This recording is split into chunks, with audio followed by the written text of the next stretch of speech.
Greetings, my name is Sabrina Cassandra Lawrence and my metric number is 270745. Today I'm going to present my persuasive speech titled "The Media Should Stop Promoting a Certain Beauty Standard." Now let's begin. Looks don't matter, beauty is only skin deep. Every day we hear these sayings and yet we live in a culture which seems to refute this very notion. Why does the media use Photoshop to cover whatever defects a person has if looks don't matter? That is because a certain body image is being marketed as being desirable by our society and the media. Even in Malaysia, there are certain beauty standards that are being promoted by the media. There are certain beauty standards that I refer to as having a fair skin color, slim yet curvaceous body shape, straight teeth, and the list goes on and on. And if you do not have any of those features, you are not considered as beautiful in the public eye. The definition of beauty is one that is hard to describe and has for centuries been an interesting subject for discussion. Artists, academics, poets, and philosophers have all sought to capture the very essence of beauty, and we can see what they define as beauty in their works. For example, Leonardo da Vinci had defined the beauty by painting Mona Lisa.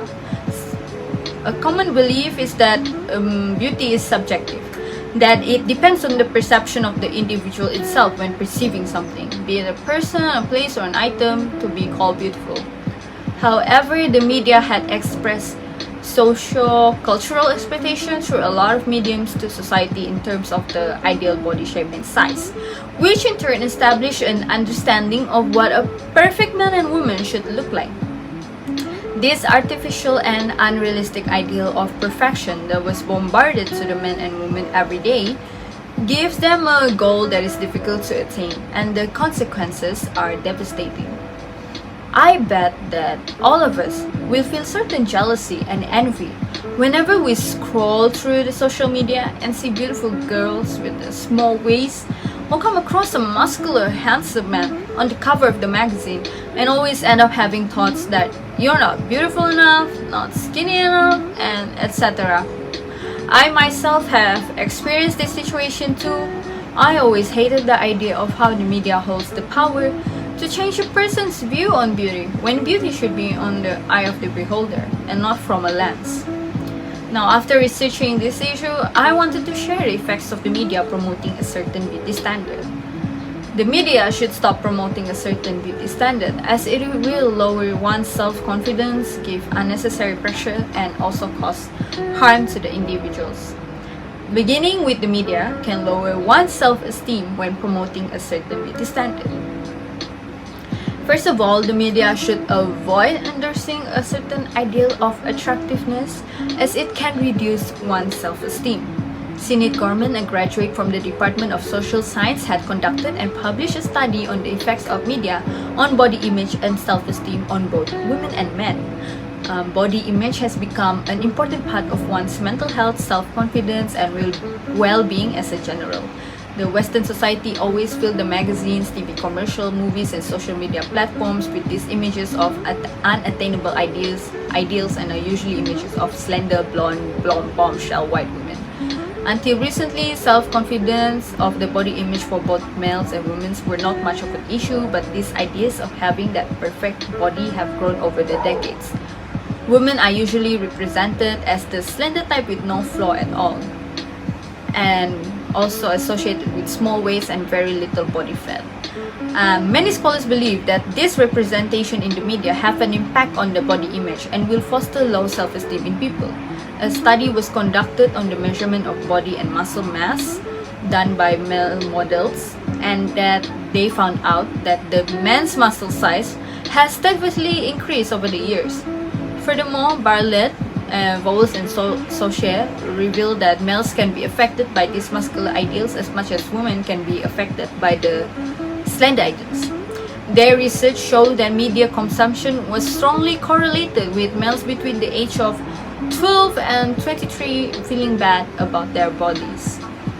It was observed that men and women who have a negative view on their body will tend to experience negative feelings on themselves as well, although some women's negative emotion towards their body are just small frustration, there are the negative feelings that can cause considerable distress to the point it interferes with their everyday lives.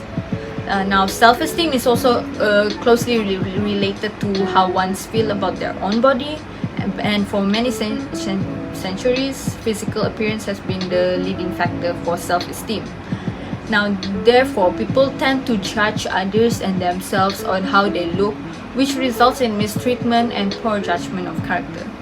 This is why I strongly believe that the media should stop promoting just one type of beauty, but instead should embrace all types of beauty in the world.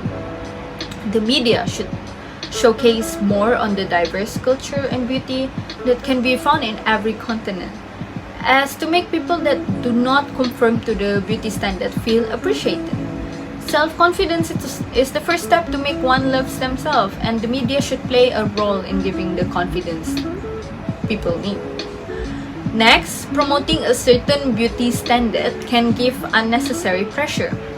In addition to that, since it can create pressure on people, the media should avoid endorsing a certain type of beauty. The objectification theory by Frederickson and Roberts shows that girls and women continuously monitor their body, and eventually they end up dissatisfied with their own bodies and eventually having eating disorders. Women and girls have made concerted attempts to enhance their body's appearance as body objectification rises. This can be done by improving their diets and exercise, which can be helpful in some situations. However, there are the easy and fastest way to change one's appearance by doing plastic surgery or doing unhealthy eating habits, which contributes to health issues such as bulimia and anorexia. Now, a study was done by Jennifer Mills called Selfie Harm, where she asked female undergraduates to take a selfie and upload it to Facebook and Instagram on the iPad. One group of women took a photo and uploaded the original photo without editing anything. Meanwhile, the other group had chosen the option to retake as many as photos they want and can use an app to touch their selfie. From the way I see it, the group of women who had to edit their photos and retouch their features are being pressured to attain the beauty standard. They know that their face was not on par with the beauty standard circulated by the mainstream media and had to retouch the photo in order to make their face more socially acceptable and beautiful. According to Gimlin, the woman's body is a cultural platform where a woman experiences pressure and stress from society to follow these beauty standards. This statement was agreed by Enright and English that women had historically tried to alter their bodies to adhere to the ideal appearance of a particular period. Grogan also indicates that idealization of the female body is due to the outcome of successful marketing. And we can see this from the voluptuous voluminous body of the 1600s to the slender yet curvaceous body in the present time. The body of a female is therefore not only regarded as an object, but in the pursuit of the ideal body, it is also required experience, a constant self-surveillance and disciplinary practices just to achieve that beauty standard of that time. Moving on to the last point, which is promoting a certain beauty standard causes harm. Lastly, the media should stop portraying a certain beauty standard as it can cause harm to individuals. Some people would say that beauty is unique and varies in different places in the world. For example, traditionally in Fiji, women with larger bodies are considered beautiful, but now the modern world prefers skinny bodies. The beauty standards are different in every country, but it does not mean that the people would not go through such a magnitude and extensive amount of change just to achieve that standard. Any beauty standard that is unreachable to the point you have to change your natural appearance it's not a good standard to be promoted by the media. In South Korea, the usual features you would see from them are the oriental eyes and along with the monolith eyelids. However, the Korean beauty standards now prioritize big eyes and double eyelids.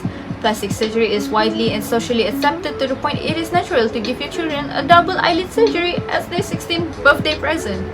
Besides that, you can almost see that every K-pop idols have a small face and a V-shaped jaw, which some of them idols obtain through plastic surgery. Now, jaw surgery is one of the most sought after and popular surgeries in South Korea due to the immense amount of people they see on the media also having that feature. Jaw surgery requires cutting the bones in the jaw and could take weeks or months of recovery from the procedure. And 52% of people who underwent that surgery lose feeling in their face. Now, it is no question that the majority skin color in India is dark brown. However, ever since the media started to portray that lighter skin is more beautiful, more and more women of dark brown skin started to feel insecure. Skin lightening creams and products have become ever more common in India due to the media marketing that having lighter skin is more beneficial to your life. Skin bleaching is not beneficial to our health because it contains mercury and can result in serious side effects and complications such as permanent damage to the nerve and skin tissues, weakening the skin natural barrier, making it more susceptible to tearing and burning, organ damage, and many more. The ideals of attractiveness have only traditionally and historically affected women. But as time progresses, men are becoming more affected as well by these ideals set upon them. Succeed Foundations found that men have more body anxiety than we normally realize. Evidence shows that some of the men have trouble with their body image, just like how a woman would be heavily affected by the beauty standards, such as having low self-esteem, eating disorders, and being heavily pressured to go to the gym more than ever. This has resulted in body disorders experienced by men, including bigorexia, which is a muscle dysmorphia where at least 10% of men in the gym have it. Bigorexia is the opposite of anorexia, where men are obsessed to work out, abusing steroids and protein shakes intake, and prioritize working out rather than family bonding. An example, which is Oli Coney, was born in Yorkshire and had begun using steroids at the age of 16 when he began bodybuilding. He said he wanted to make up for his short stature by having a muscular body. Even after going through 2 heart attacks and 3 strokes, the doctor warned him to quit exercising compulsively. He ignored the instructions and still worked out 4 days a week and died at the age of 20 years old. It is upsetting to know that the lengths of people we go through just to take a part of the beauty standards set upon by the mainstream media. I personally am of the opinion that the media is a very toxic place for all of us. Indulging in these standards can only cause more harm than good. We as a consumer of the media must know our own self-worth and try to distinguish our own natural beauty with what the media perceives as beautiful. In conclusion, promoting a certain beauty standard in the media gives out more negative effects than we thought, such as lowering one's self-confidence, giving pressure to people to achieve that beauty, and causing damage to people who try to achieve that standard.